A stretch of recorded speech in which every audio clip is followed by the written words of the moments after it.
حضرت معاذ اور حضرت معوذ رضی اللہ تعالیٰ دو ننھے ننھے بچے شہید ہوئے ہیں. ان کی قربانی کے صدقے میں اللہ تبارک و تعالیٰ اس روئے زمین پہ اپنی رحمتوں کا نزول فرمائے. مسلمان جہاں کہیں بھی پریشان حال ہے ان کی پریشانیوں کو اللہ تعالیٰ دور فرمائے.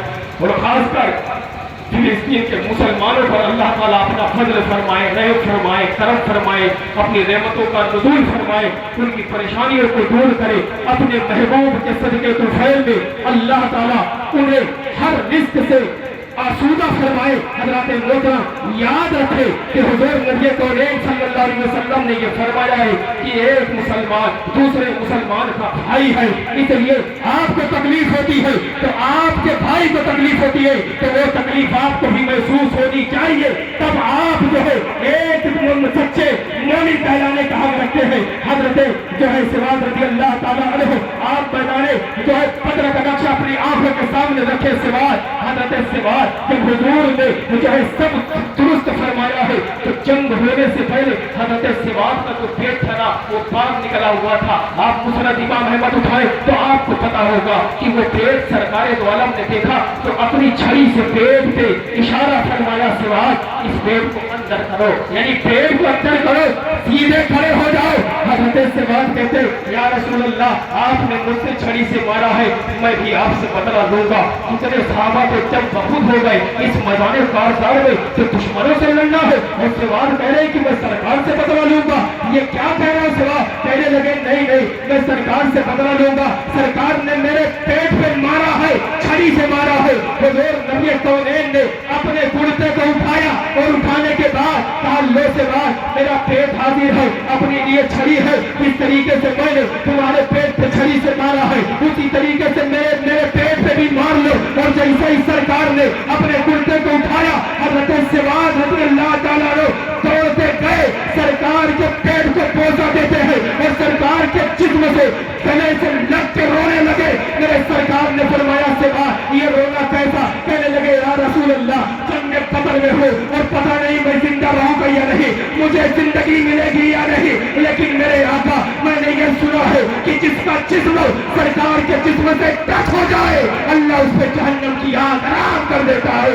اس لیے یا رسول اللہ میں نے آپ کے جسم سے اپنے جسم کو ٹچ کر لیا ہے, اب مجھے یقین ہو گیا کہ اللہ مجھے جہنم میں نہیں ڈالے گا. یہ محبت ہے صحابہ سے, اپنے نبی سے, اپنے رسول سے. اس لیے مسلمانوں یہ کہتا ہوتا ہے کہ تم بھی حضور سے اپنی جان سے زیادہ محبت کرو, نکل جائے دم تمہارے قدموں کے نیچے. یہی دل کی حضرت, یہی آرزو ہے, یہی مومن ہوتا ہے جس کے دل میں اللہ اور اس کے رسول کی سچی محبت ہوا کرتی ہے. حضرت محترم تو حضرت معاذ اور حضرت معوذ رضی اللہ تعالیٰ عنہ میدان کارزار سے جب نکلے تلوار لے کے تو اس وقت مسلمانوں حضرت عبد الرحمن بن عوف سے سوال کرتے ہیں اے چچا جان بتاؤ ابو جہل کہاں ہے؟ تو عبد الرحمن بن عوف نے کہا ابو جہل وہ بیچ میں ہے اور چاروں طرف سے فوج کا دستہ اس کو گھیرے میں لیا ہوا ہے. تو بچوں نے کہا یہ دستہ کب تک روکے گا اسرائیل کا رستہ, ابھی میں چکھاتا ہوں.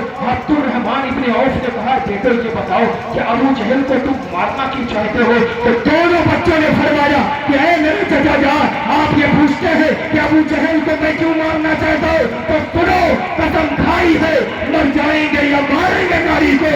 سنا ہو گالیاں دیتا ہے میرے آقا کو, سنا ہو گالیاں دیتا ہے محبوب باری کو, اس لیے میں اسے زندہ نہیں چھوڑوں گا. اور دونوں بچے تلوار لے کے دوڑتے ہوئے میدان کارزار میں گئے. ابو جہل کے گھوڑے کی ٹانگ پہ وار کرنا شروع کر دیتے, زمین پہ گرا اور جیسے گرا بچوں نے حملہ کرنا شروع کر دیا. اور جب اس کی جو ہے روح نکل رہی تھی تو اس نے کہا ارے دیکھو وہاں تو نہیں مر رہا ہوں جہاں پر نبی کونین نے لکیر کھینچی تھی. تو اس کے ساتھیوں نے کہا وہیں پہ مر رہے ہو. کہنے لگا ادھر سے ہٹا کے دوسری طرف کر دو, جاتے جاتے اس دنیا سے محمد عربی کی ایک بات چھوٹی کر کے جانا چاہتا ہوں. لیکن اللہ نے فرمایا اسرائیل یہ جو ابو جہل ہے یہ جھوٹا ہے اور میرا محبوب سچا ہے, اس لیے جا اور اس کی روح کو قبض کر لے.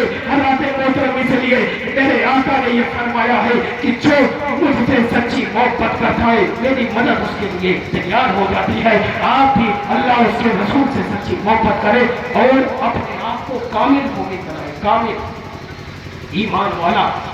اپنے بچوں کو علم تعلیم دیں اور خود بھی نماز پڑھیں، درود پڑھیں سرکار دو عالم پہ، اور مخرج کے ساتھ اگر آپ قرآن نہیں پڑھنا جانتے آج بھی آپ کے پاس ٹائم ہے، اپنے امام کے پاس چلے جائیں، کہتے امام صاحب ہمیں مخرج کے ساتھ کچھ جو ہے آیتیں یاد کروا دیجئے، کچھ سورہ یاد کروا دیجئے، رب کی بارگاہ میں کھڑے ہو سکے، صحیح طریقے سے اپنے رب کی عبادت کر سکے۔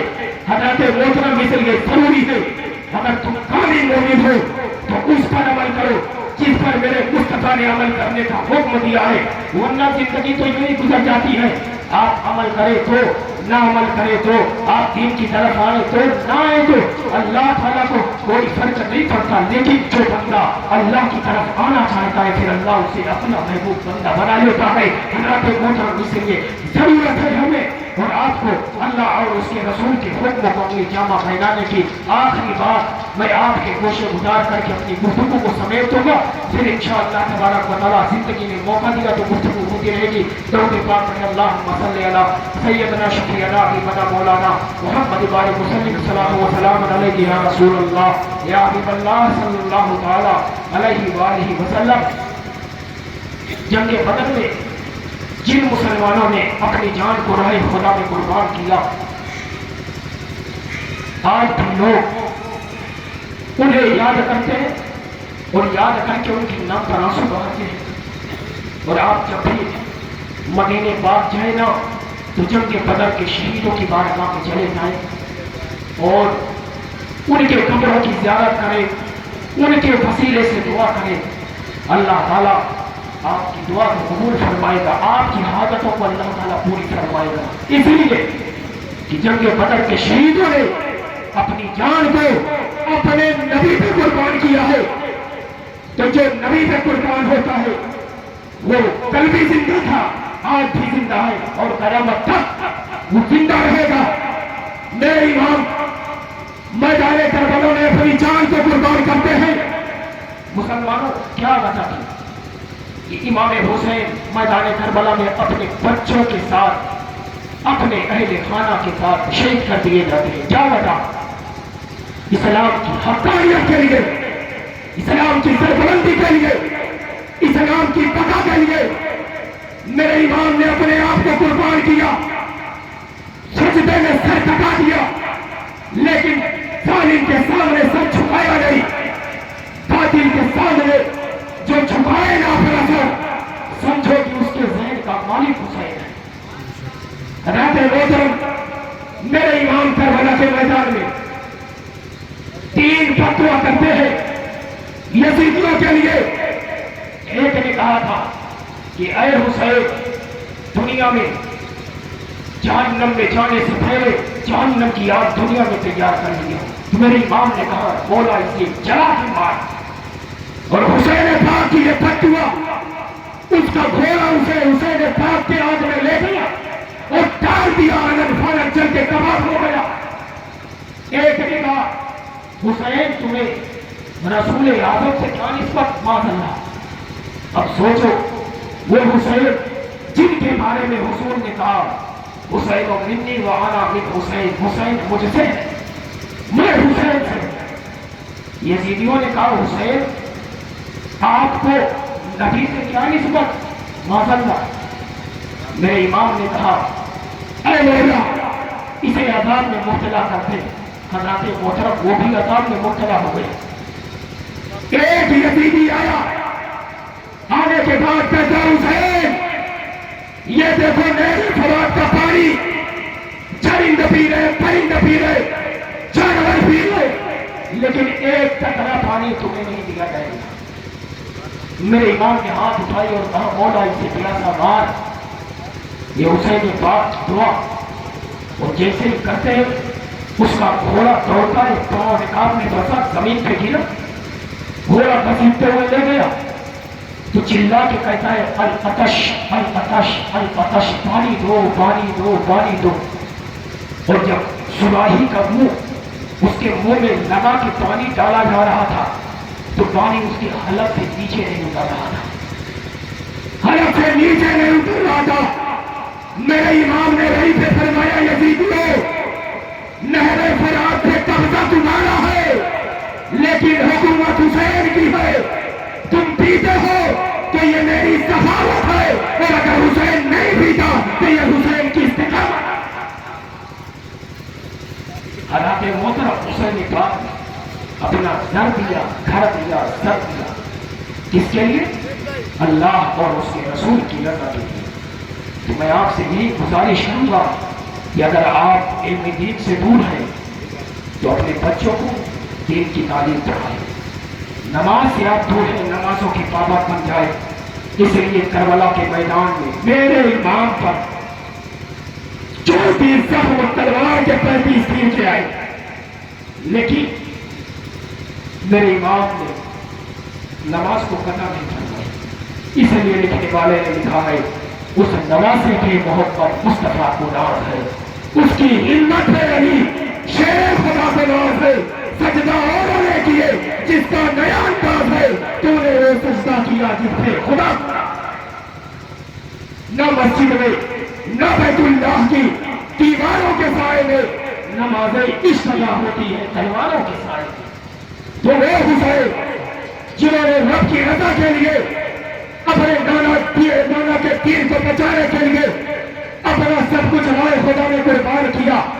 آج حسین پاک کی وہ امتی کچھ تو ایسے ماشاء اللہ نماز جمعہ بھی نہیں پڑھتے، اور کچھ ایسے ہیں جو عید بقرعید بھی جاتے ہیں، اور کچھ ایسے ہیں جو نماز پڑھنے تو جاتے ہیں مسجد میں، لیکن ان کو صحیح طریقے سے نماز پڑھنے کا طریقہ نہیں معلوم. علم نہیں ہے انہیں. حسین پاک نے اپنا سر قربان کیا تھا نانا کے دین کو بچانے کے لیے. تو مسلمانوں یہ پیغام میدان کربلا میں میرے امام نے دیا ہے. اور جب حسین پاک تلوار لے کے میدان کارزار میں آئے، میدان میں تو یزیدیوں نے کہا تھا چاروں طرف سے گھیرے میں لے کے حسین کو قتل کر. یہ آخری شہید کربلا کے میدان میں میرے امام. اور جب چاروں طرف سے حسین پاک کو گھیرے میں لیا گیا، 53 منٹ تلوار چلائے اکیلے تنے تنہا، اور ان 1950 یزیدیوں کو میرے امام نے قتل کیا تھا 53 منٹ میں. یعنی کم و بیش 2000 یزیدیوں کو. جسم میں اگر کانٹا چپ جائے تو انسان جلنے پہ محتاج ہے، لیکن وہ حسین جس کے بدن پہ تلواروں کا زخم، تیروں کی بوچھار، لیکن تلوار چلاتے ہیں تو یزیدی بھاگ گئے، اپنی جان کو بچا رہے تھے. اور فرشتے آسمان سے کہہ رہے تھے یہ کون سی وقار ہے، یہ کون سا سوار ہے، یہ بھی نبی حسین ہے، نبی کے نور عین ہے. یہ کون حق پرست ہے، رضائے حق میں مست ہے کہ جس کے سامنے کوئی پلند ہے نہ پست ہے. یہ بھی یقین حسین ہے، نبی کے نور عین. حضرت محترم وہ حسین آخری سجدہ میرے امام نے تلواروں کا بار ہوا، اور جب ظہر کی نماز کا وقت ہوا تو امام نے اپنی تلوار اپنے میان میں رکھا. یزیدی زندگی پہ غور کرنے لگے، میرے امام بندگی پہ غور کر رہے تھے. اور جیسے ہی میرے امام ایک روایت میں آتا ہے کہ گھوڑے سے گرے، اور جب گھوڑے پہ ٹھہرے تھے تو وہ رکوع کا مقام یعنی قیام کا مقام، گھوڑے سے جب گرے تو گرتے وقت رکوع میں، اور جب سرزمین کربلا پہ گرے تو پیشانی کے بل، کیونکہ وہ سجدے کا مقام تھا. شمر نہیں خنجر لے کے میرے امام کے جسم پہ چلا. میرے امام نے کہا شمر کیا ارادہ ہے؟ کہنے لگا شہید کرنے کا. شہید کربلا نے فرمایا شمر ٹھہر جا ذرا، سجدہ تو کر لینے دے، اتنی سی بس التجا، سجدہ تو کر لینے دے. یہ نہیں تجھ کو خبر میں ہوں علی کا جگر، نانا نبی ہے میرا، بڑی ہے میرا، ماں ہے میری فاطمہ، سجدہ تو کر لینے دے. اور آخری سجدہ میرے امام نے کربلا کے میدان میں وہ سجدہ کیا ہے مسلمانوں کی دنیا میں. اس لیے علامہ اقبال نے کہا ہے کہ اسلام کے دامن میں بس اس کے سوا کیا ہے، ایک ضرب ید اللہ ہے، ایک سجدہ شبیری ہے. اس لیے میرے امام نے سرزمین زمین کربلا پہ جب اپنی پیشانی کو رکھا تو دنیا والوں نے سجدہ کرتے دیکھا. اس روئے زمین پر جتنے سجدے ہوئے ہیں حضرت آدم علیہ نبی سے لے کے حضرت محمد عربی ہوئے فدا تک آخری نبی تک اور صحابہ کرام سے لے کے جتنے صحابہ نے اولیاء نے سجدہ کیا سجدے سے سر اٹھایا لیکن میرے امام کا سجدہ کربلا کی زمین پہ ساری کائنات نے حسین کو سجدہ کرتے دیکھا لیکن سجدے سے سر اٹھتے ہوئے کسی نے نہیں دیکھا اس لیے لکھنے والے نے لکھا اس نوازے پہ محمد مصطفیٰ کو نواز ہے اس کی ہمت پہ علی شیر خدا کو نواز ہے سجدہ اور نے کیے جس کا نیا انداز ہے تو نے وہ سجدہ کیا جس پہ خدا نہ مسجد میں نہ بیت اللہ کی دیواروں کے سائے میں نمازیں عشق ادا ہوتی ہے تلواروں کے سائے میں مگر شاہ اپنی جان کی پرواہ نہیں کرتے خدا سے ڈرنے والے وہ اس سے ہرگز نہیں کرتے آج تک اسلام کو ہے فخر تیری ذات پر جان کی بیعت رکھی لیکن یزیدی ہاتھ پر حضرت محترم اس لیے کہ جو شہید ہوتے ہیں اللہ تعالیٰ انہیں نئی زندگی عطا فرما دیتا ہے آپ شہیدوں سے محبت کریں اہل بیت سے محبت کریں آل رسول سے محبت کریں صحابہ کرام سے محبت کریں اس لیے کہ جو اہل بیت سے محبت کرتا ہے حضور فرماتے ہیں وہ میری آل کے ساتھ میرے صحابہ کے ساتھ جنت الفردوس میں ہوگا یہ فرمان کسی ایرے میرے نٹھو کہنے کا نہیں سرکار دو عالم کا ہے میرے مصطفیٰ کا ہے میرے سرکار کا ہے تو اس قلیل جو ہے ٹائم میں تھوڑے سے وقت میں جو گفتگو میں نے آپ کے سامنے کی ہے شہیدوں کا تذکرہ کیا ہے اور ان شہیدوں کے صدقے میں اللہ ہمارے بھی اور آپ کے بھی گناہوں کو معاف فرمائے اور ہمیں نیک عمل کرنے کی توفیق عطا فرمائے